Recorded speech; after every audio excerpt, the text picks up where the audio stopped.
Hello and welcome to this video starring the V90 Cross Country. Presented by me, Volvo Christian, usually just found on Instagram, but I will try from time to time to make a YouTube video as well. Today's topic are the Android infotainment system. First seen on the Polestar 2 and then released on the XC40 electric.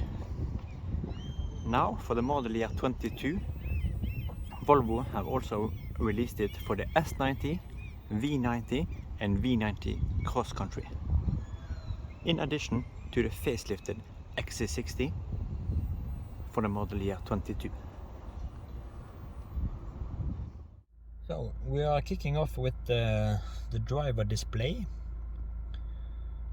I think I also should say that this won't be a positive and enthusiastic Android fanboy video. Actually more the opposite, so you have to brace yourself. I'm not a fan of this system at all, and especially not here. I've tested this in both the Polestar 2, the XC40 and now the V90 CC, and I'm not amazed. I know there's a bunch of people really excited and happy about this system and glad that it's available in both the Polestar and the Volvos, but sadly I don't share the enthusiasm right now. So in today's video I'm gonna touch upon a few things that I don't like, and maybe we also find a thing or two that I do like. So, as I said, driver display. We're gonna start with the three things I don't like. First, what's happening here? Okay, I don't know. First, it's very few customization options with this display. It's basically just this layout, and if I press a button on the steering wheel, we have this one. The map goes away and are replaced by a huge black screen. I don't know what's the purpose of this. If we have active navigation, that I'm gonna activate now. Let's see, waiting for it.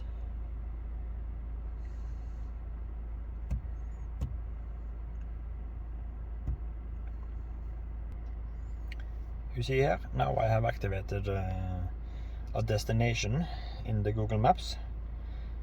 So now I have a little arrow instead of the black screen. And if we go back, the map will now have directions on where you should go in intersections and such. So just two options. In previous, or in my S90 and previous Volvos with the Sensus infotainment, we had different themes and layouts to choose from, with different colors, information and such. That was much better. And if we go over to my second point, just cancel this navigation, we have no options to show the media information. That could be displayed here in the black screen. Songs from the radio, Spotify, Bluetooth, or information about the car and active safety functions as you went. So we got nothing, just a black screen or the map. So for my third point, it's regards to the fuel indicator. You see the little marker here that shows how much fuel you got left. It's easy now in the evening to see the blue indicators, but in bright sunlight and from the distance where you usually sit or look at the screen, it's actually, so try to focus.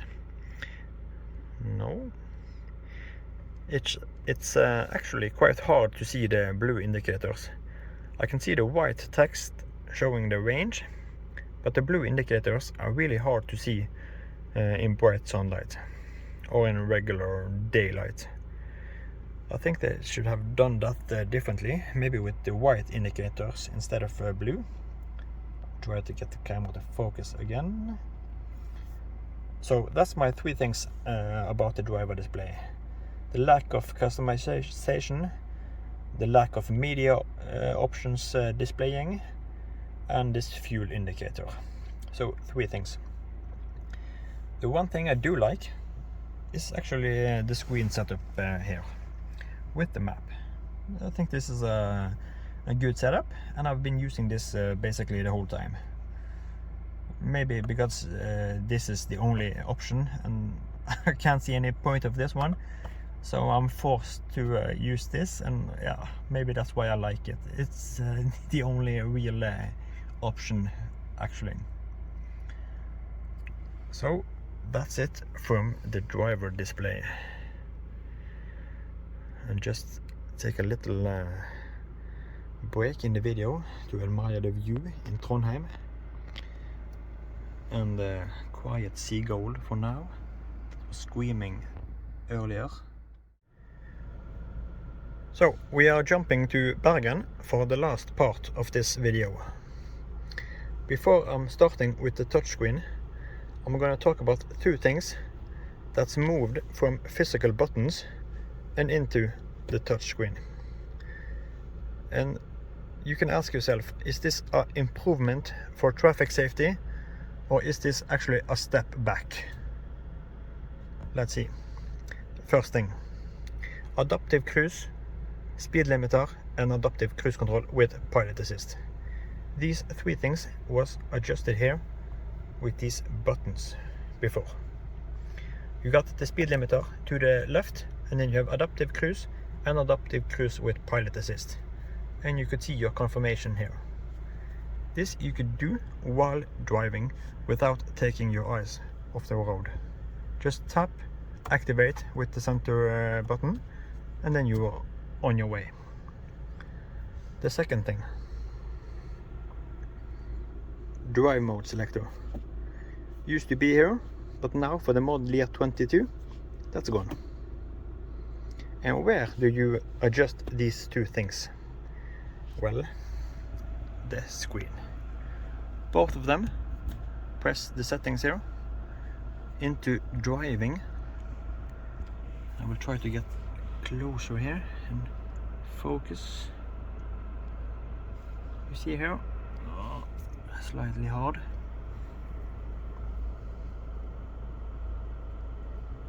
Here I can activate the off-road mode. For the cross-country version, Volvo have decided to remove all the other drive modes. Before you had Eco, Comfort, Individual, Dynamic, and your off-road mode. 5 different modes. Now we just have off-road. If you have a plug-in hybrid, you still got a few selections, but you have to adjust them here. The pilot assist and speed limiter, you see that one is also adjusted here on the screen. Very small icons also to press. I can't believe why they want to move things that worked. Physical buttons without too much distraction. You can just press, shift, and keep your eyes where they should be.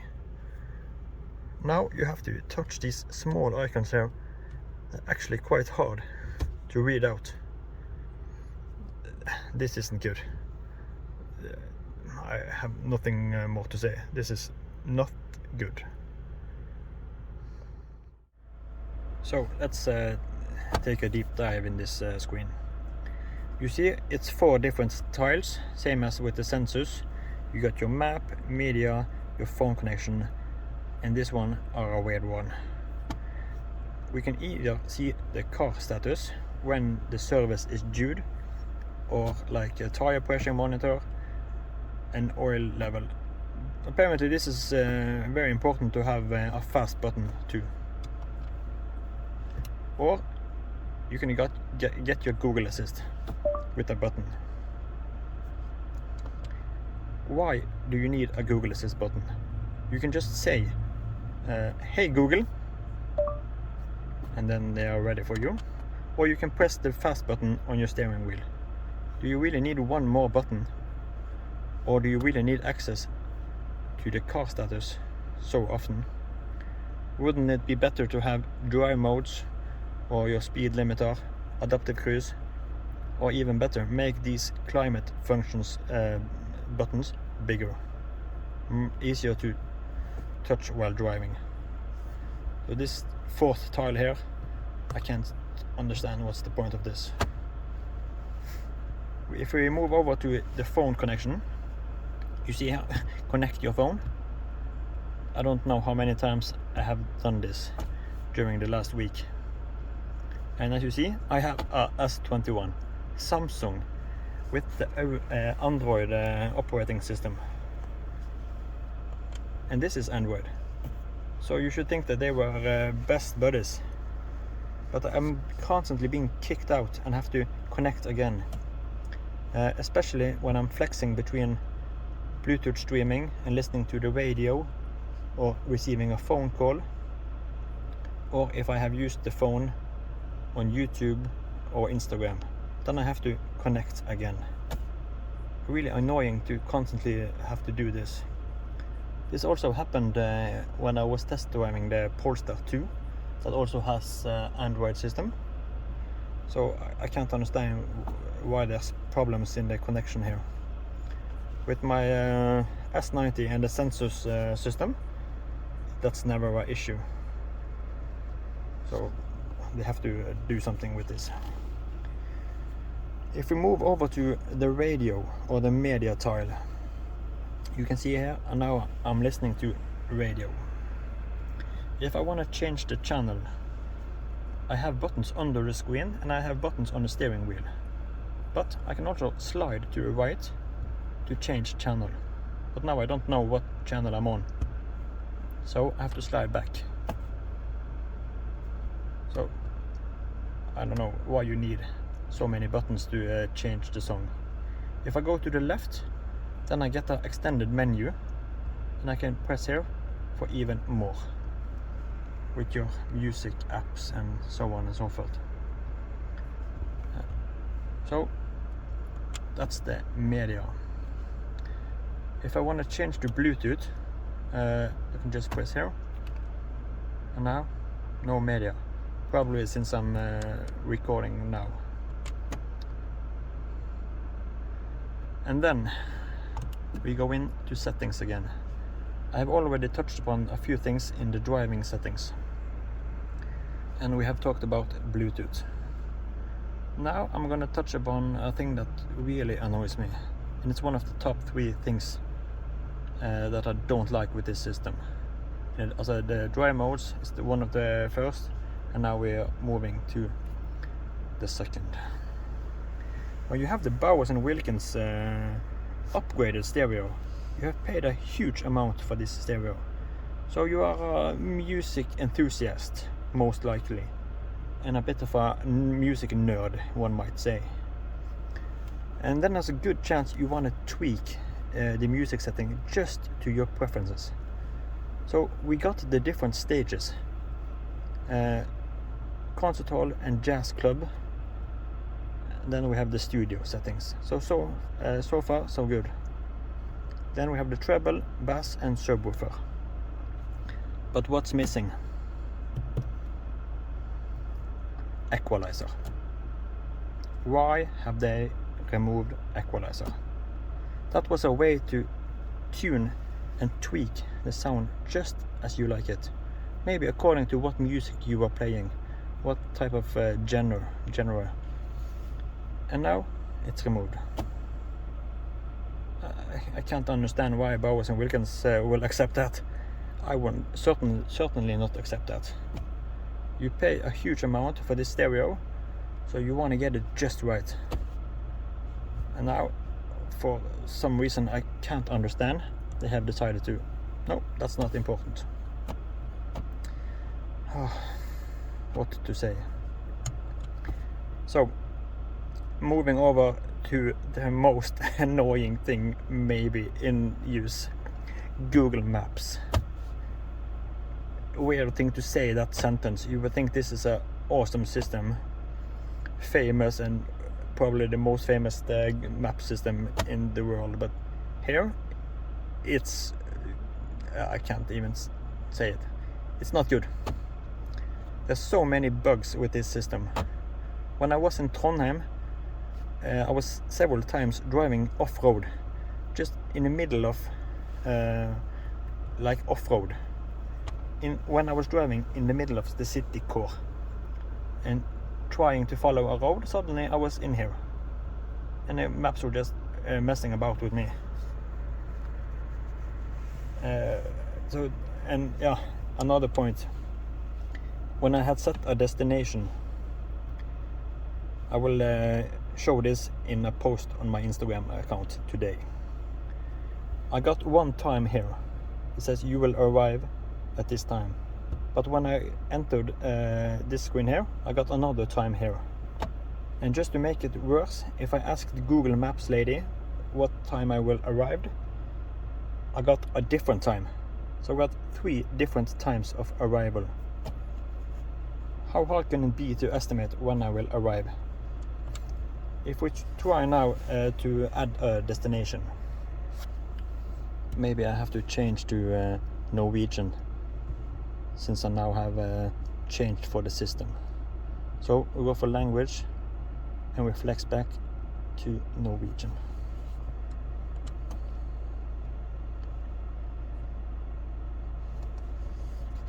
Hey Google, ta meg til Kristiansand. Kristiansand 7 timer og 16 minutter unna posisjonen din med bil i lett trafikk.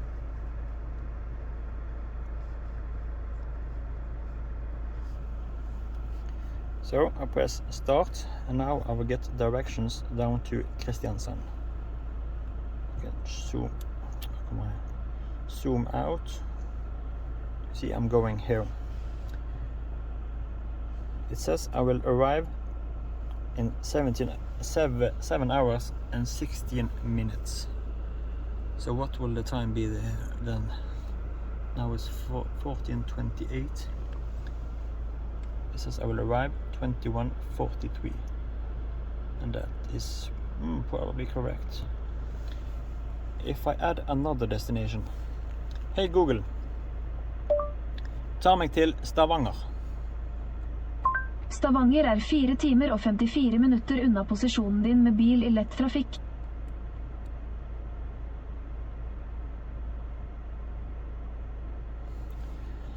And now the challenge appears. If I, for some reason, wanted to move Kristiansand up and Stavanger down, because I wanted to go to Kristiansand first, then that's not an option. I can't change these two. It's not possible to remove, and I have tried everything. I can't change the direction, and that is kind of annoying. Now we can see if the time is 19:21 and Stavanger is 19:21. So now it's correct. But I have occurred several times it has been different times on this screen, and you see here when I enter this one and press here, you can't see it. Let me try again. When I press this icon here, I get the itinerary. Several times this time haven't been the same as this time, and that is quite annoying, and I can't understand why these times doesn't match up, but now they'll do. So this map, it looks good, and it's very easy to talk in or with the Google voice command, as long as he understands you. Maybe or often I have to say things several times or find the correct prompt so that she understands what I want. So it takes some time, and if I want to type in without talking, it's actually not so easy, because everything are led up to the voice command. So I can press like restaurants, but I can't do as in the sensor screen, but I can choose point of interest along the routes or near a destination. Now I get things spread out, and if I want to search for something, it's quite hard actually. You can't type in an address as I have managed to find out.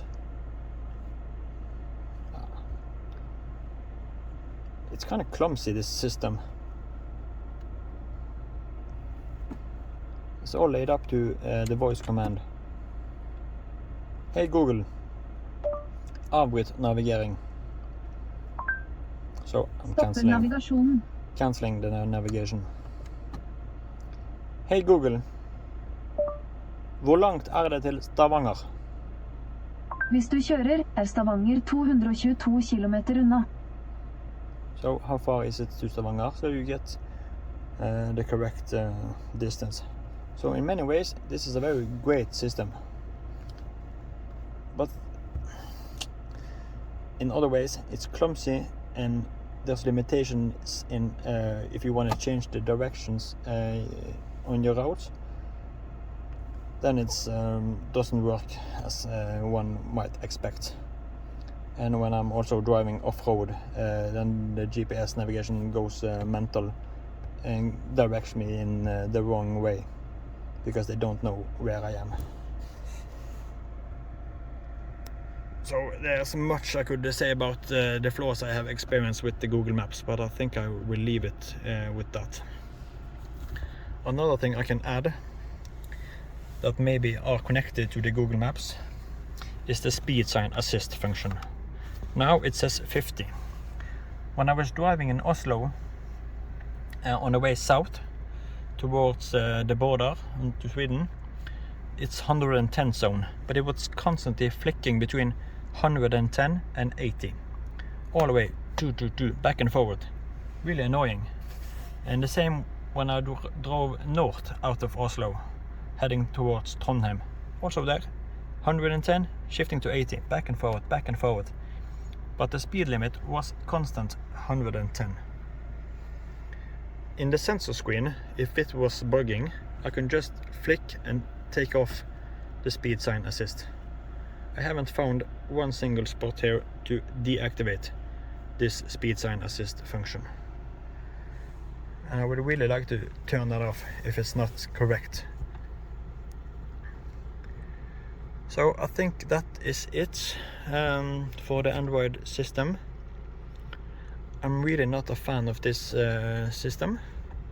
There's too many bugs and flaws and quirks with this system, and several things I think are a step back in traffic safety, and also a step back compared to the sensors screen and operating system.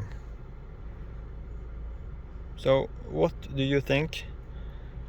I'm not fond of this. I don't think the Volvo should have launched this in the 60 and 90 series yet. They should have tested it more thoroughly, and when it was done they could release it. Don't release it when it's like halfway done. There's so many things I could mention here that has bugged me the last days. And this compromises the overall experience when you're driving this wonderful wagon, when you have such a faulty infotainment. I've had a blast with this wagon when driving from Oslo to Trondheim and back to Bergen, and on Friday I'm heading back to Oslo. It's such a blast to drive this wagon, and it's an awesome car. Same with the XC60 and S90, awesome cars. And when you have a buggy infotainment, it compromises the experience. At least when I know that the sensors was better. But what do you think? You decide. Thanks for watching. I hope you enjoyed this video. And I'm sorry about all my misspellings and such. I'm trying my best to speak in front of a camera, so I hope it was fine for you.